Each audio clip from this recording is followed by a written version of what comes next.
Hello there and welcome to the next round of Premier League previews here. Now I'm going to be previewing 4 games in this one video just to sort of prioritise my time better, if we can say that anyway. So the 4 games we're going to be doing is Wolves versus Bournemouth, Norwich versus Everton, Man United versus Sheffield United, and Newcastle versus Aston Villa. Liverpool versus Crystal Palace is obviously taking place tonight. There is a separate video of that already up on the channel, so feel free to go look at that one. Should have a little notification on this video as well to say that there's a link here for it if you want to go check that out. So let's get things started straight away, but always feel free to let me know what your predictions are for any of these games. Who do you think is going to win, lose, or could they even be a draw? Let me know what you think in the comments below. Now, we're going to look at Wolves versus Bournemouth. And for me, the way that Wolves play, the way that Bournemouth play, you would basically accept that Wolves are going to pretty much walk all over these guys. Now, I want to go and have a quick look at the previous games for both of these two. So, Wolves came up against West Ham last time out, who are in a similar position to Bournemouth at the moment,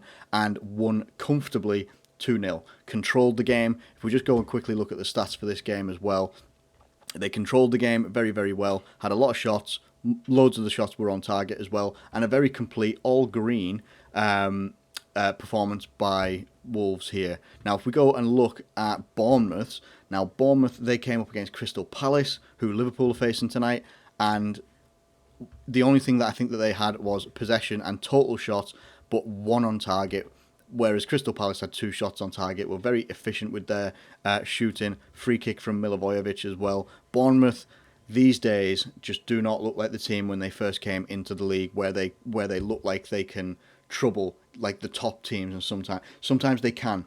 Sometimes the top teams can be troubled by Bournemouth, but at the moment, for some reason, whatever it is, they just can't seem to pick up a result for love nor money at the moment. And when you go and look at the table for where these guys are, they're on 27 points. With the result that West Ham got against Tottenham last night and getting beat by Tottenham, all right, Tottenham are way away here, but if Bournemouth could actually get a result against Wolves, pick up a positive result, whether it's a draw would be a positive result. A draw would actually take them out of the relegation zone as well. Wouldn't take them far out of it, but it would put West Ham in there as well, I believe. Yeah, it would, because they'd be a point ahead.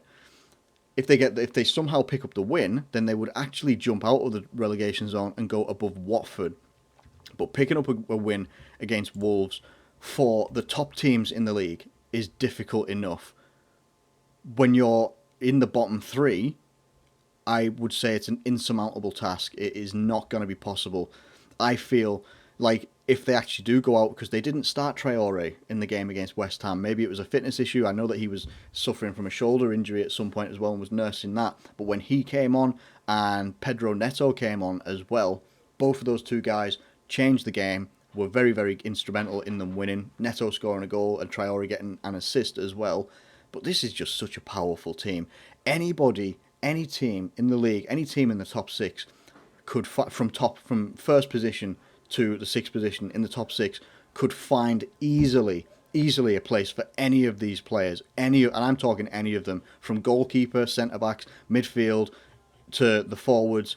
Any of them, they really, really could. They could slot in so well.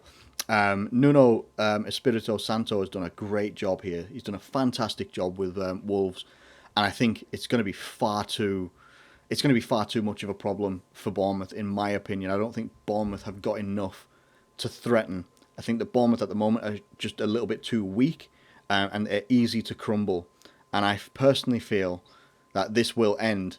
Score prediction: I think that this could end 2-3-0 for Wolves.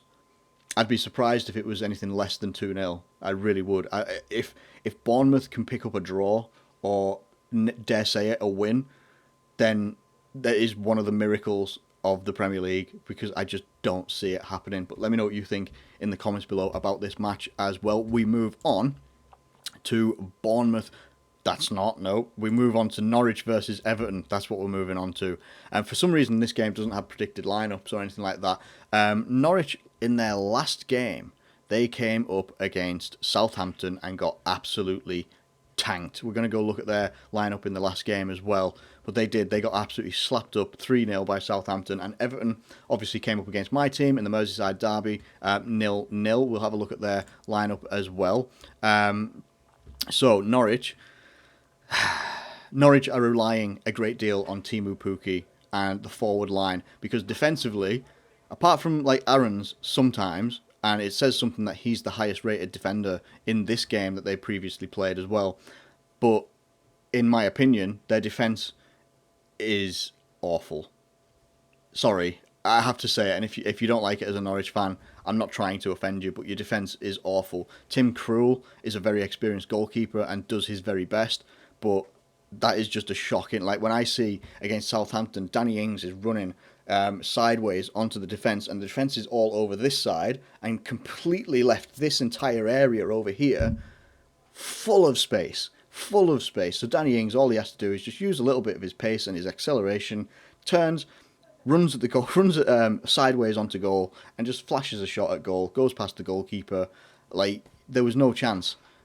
The service isn't coming from these guys to supply these guys. It's just not happening. It really isn't happening. Pukki's not getting. But when Pukki does get the chances or Dermot gets the chances, they're not getting them on target.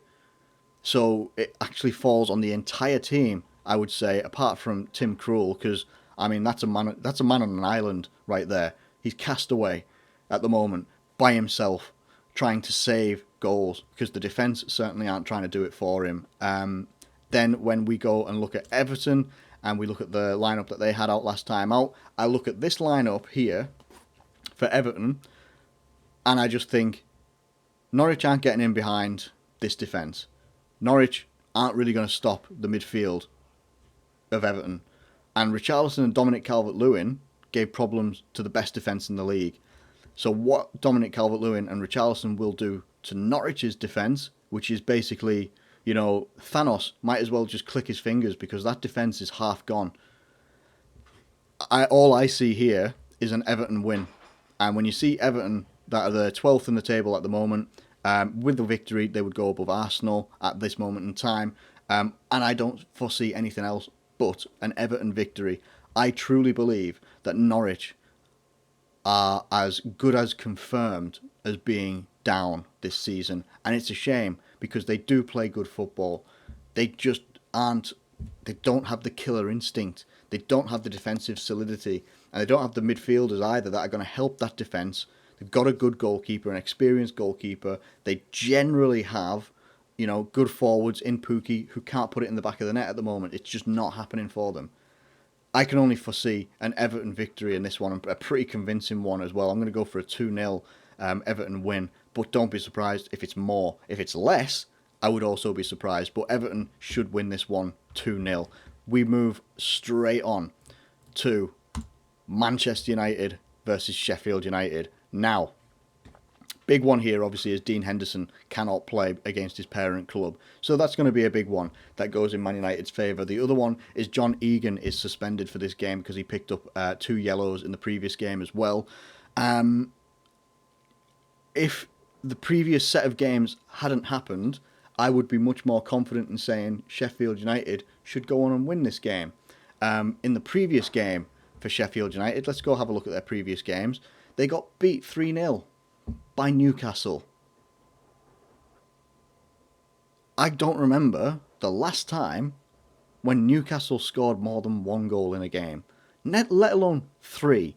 Let alone Joelinton scoring against you. So that says everything about that performance for Sheffield United, who are normally a solid and good attacking team. And that game just didn't happen. Just didn't happen. They had the 0-0, which should have been a 1-0 for Sheffield United in that game. So you're thinking you come into the Newcastle game, let's have a point to prove. Didn't happen. They got beat 3-0 comfortably. A red card for John Egan as well. And then you had Man United against Tottenham, which was 1-1. A game which Man United absolutely, in my opinion, and I think they did dominate possession. I just want to have a look, actually, if they actually did. But they definitely dominated. Yes, they did, by a long shot. They dominated almost every single area against Tottenham as well.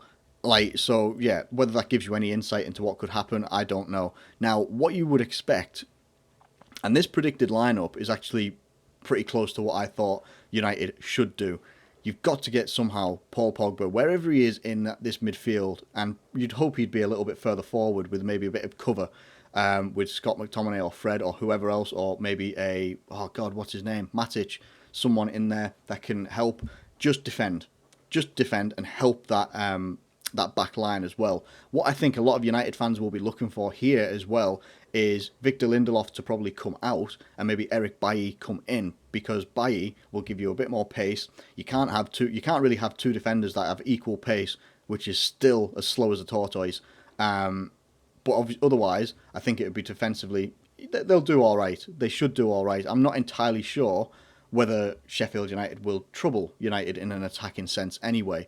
And then when you got to look at the likes of Marcus Rashford, Anthony Martial, Bruno Fernandes, Paul Pogba, if he starts the game with Fernandes, and the defensive unit as well, you could easily set this team up as a 4-2-3-1 or even a 4-3-3 if you wanted to. Have these two guys sitting, Paul Pogba in a bit of an advanced position, maybe Bruno Fernandes a little bit ahead of Paul Pogba or something like that. However you want to do it, you've got a lot of options United now, which is something that they didn't have quite even a couple of months ago. But now that they've got Paul Pogba back, they'll be expecting him to be starting with Fernandes. And I think that they've shown when Pogba came on in the last game against Tottenham that it can be done. It absolutely can be done. They can start together. And Marcus Rashford, all these guys, whether you see anyone like Ighalo, we don't really know. Never know if we're going to see him or not. Because then you would have Martial as a winger, or Rashford as a winger, or Dan James playing on one side, and Ighalo through the middle. They've got options, which is something that they didn't have a great deal of just even a couple of months ago. Now, this is a very important game for both teams because they are right near each other in the table. 2 points away as Sheffield United dropped down to 8th after Tottenham's game last night, I believe it was. But even so, they've still got a chance of, if they pick up the win against Manchester United, they go above Man United and go into 5th position as well. I don't think that that's going to happen. I think that Man United will be too powerful. They will control the game. Unless something similar happens, like against Tottenham, where Man United control the game, they control possession, they have a lot of chances and don't get many of them in the back of the net, and then somehow Sheffield come forward and get a goal. Unless something like that happens, I can only foresee a Manchester United win here against a team that really, really didn't show very much of themselves in the last game against Newcastle. I was genuinely shocked when they lost 3-0. Genuinely shocked. Not just because of the fact that it came against Newcastle, but that was a shock in itself, but because Sheffield have been such a quality opposition for every team up and down the league this season. It was such a bad performance. Even if the red card hadn't happened, I still believe that they would have lost, handily, against Newcastle, and that was a shocking performance, and I can't imagine Chris Wilder is very, very happy about it either. So for me, unless David De Gea has another shocker, I can only see that Manchester United win this game, and I can only see it being a 2-0 victory for Manchester United. Let me know what you think in the comments below about that one. And the final one that we're going to do today is Newcastle versus Aston Villa, and for me, it's a pretty equal game for two teams that aren't equal in the league. Newcastle are doing all right. They're not doing too badly. They're in a position right now where they're not having to go down to the final day of the season to avoid relegation or anything like that. They're actually, getting themselves up into the mid-table, which is probably where they should be at the moment in time. You'd be expecting, after all these years of fighting relegation and stuff like that, being relegated, coming back into the league and fighting relegation again, you would expect that they're going to try and build on what they've got. Steve Bruce, in my opinion, he's doing okay. He's doing more than the bare minimum for Newcastle at the moment. Doesn't play the most attractive, entertaining football of all time, but when you've got exciting players in your team that can do it for you, then that's pretty good. And I'm talking about Alan Saint-Maximin over here. I don't think he plays on that side though, plays on the right side, but even so, he is a fantastic talent and is another one that could also see himself into a top 6 team in the Premier League as well. I firmly believe it. Almiron took a long time to get himself settled into actually contributing goals, but he's always threatened with his pace and his dribbling as well. Joe Linton got a goal last time out as well, and Andy Carroll is also fit. So you never know, you might see a threat there for these guys as well. What you get with Aston Villa is you get a lot of creation. Now, they played Chelsea last time out as well. I just want to quickly go look at their stats that they had in this game. They create yeah, left-hand side, they still create a good deal of chances, even only with 26% possession over the whole game. They still create chances. They get shots on target as well. They still create. They don't always control games or anything like that, but still, they're creating chances. The one thing that lets them down is their defence. Their defence is, people talk about Tyrone Mings and such like that as, possibly going into like a top 8 club or something like that. Fair play. But he doesn't really show it for me to a point where I'd be like, well, yeah, like who would take a punt on Tyrone Mings? But he's part of the defensive unit for Aston Villa that concedes all these goals. So like you go 1-0 up against Chelsea, and then all of a sudden within a 2-minute span, you're 2-0, you're 2-1 down, and then you can't recover that. The chances that get created by the likes of John McGinn and Jack Grealish and all this lot are not being put away. So they don't have clinical strikers either. They don't have clinical forwards. They've got talented forwards, I would say, like Trezeguet, El Ghazi. Samatta isn't too bad. I think he actually scored in the final against City. But they aren't able to shut out games. And that's the one thing that you've got to look at with a Newcastle team that is coming off the back of a 3-0 victory against Sheffield United, who are 8th in the league right now, I think. 8th or 7th, whichever one it is. These guys, and they look defensively good as well. They look defensively solid. Dubravka's a good goalkeeper as well. And the defence was really good. The midfield did really, really well in holding up and containing Sheffield United as well. And getting the chances to these guys up front as well.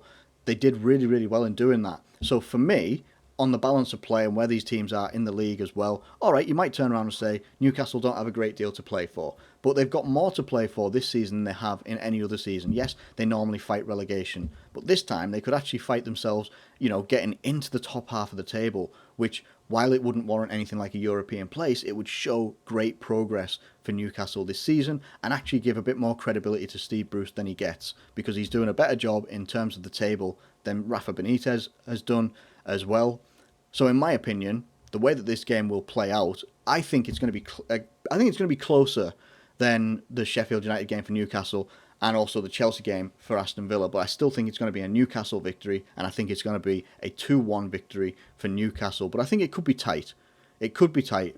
If these guys can take their chances for Aston Villa, then they've got every single chance to maybe pick up a draw or anything like that. But I don't see Aston Villa picking up a win. I think a win would only go for Newcastle in this instance. But hey, that is the end of the Premier League preview for this one as well. Please do remember that the Liverpool versus Crystal Palace has a separate video on the channel. Feel free to check that one out as well. But for now, I'm going to get out of here. Reviews and such will come tomorrow after the games as well. So, hope you have a good day, and I will catch you later. Thank you very much.